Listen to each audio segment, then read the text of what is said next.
திமுக கூட்டணியில் உள்ள காங்கிரஸ் கட்சிக்கு 28 சட்டமன்ற தொகுதிகள் மற்றும் ஒரு மாநிலங்களவை சீட் ஒதுக்கப்பட்டுள்ளது.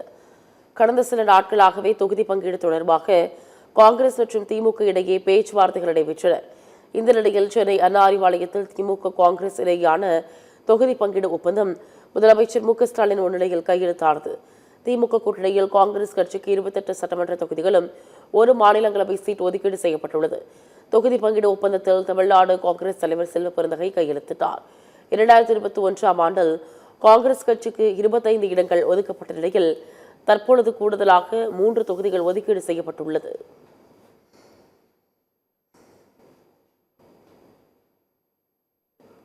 தொகுதி பங்கீட்டிற்கு பிறகு செய்தியாளர்களை சந்தித்த தமிழ்நாடு காங்கிரஸ் கமிட்டி தலைவர் செல்வ பெருந்தகை மன நிறைவு மற்றும் மகிழ்ச்சியுடன் இருக்கிறோம் என்று தெரிவித்தார்.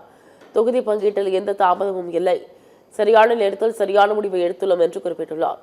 காங்கிரஸ் ராஜ்யசபா வேட்பாளர் யார் என்பதை தலைமை அறிவிக்கும் என்று செல்வ பெருந்தகை தெரிவித்தார். இன்று தமிழ்நாடு காங்கிரஸ் கமிட்டி திராவிட முன்னேற்ற கழகத்தோடு 2026 சட்டமன்ற தேர்தலின் தொகுதி உடன்படிக்கை ஏற்பட்டிருக்கிறது. 28 சட்டமன்ற தொகுதிகளும் ஒரு மாநிலங்களவை தொகுதியும் ஒதுக்கப்பட்டிருக்கிறது. அதற்கான ஒப்பந்தத்தில் கையொப்பமிட்டிருக்கிறது. சரியான நேரத்தில் சரியான முடிவை அகில இந்திய காங்கிரஸ் கமிட்டி AICCயும் திராவிட முன்னேற்ற கழகம் எடுத்திருக்கிறார்கள். அந்த வழிகாட்டுதன்படியில் இன்று கையொப்பம் மனநிறைவோடு இருக்கும். ரைட், மனநிறைவோடு இருக்கும். ரைட்.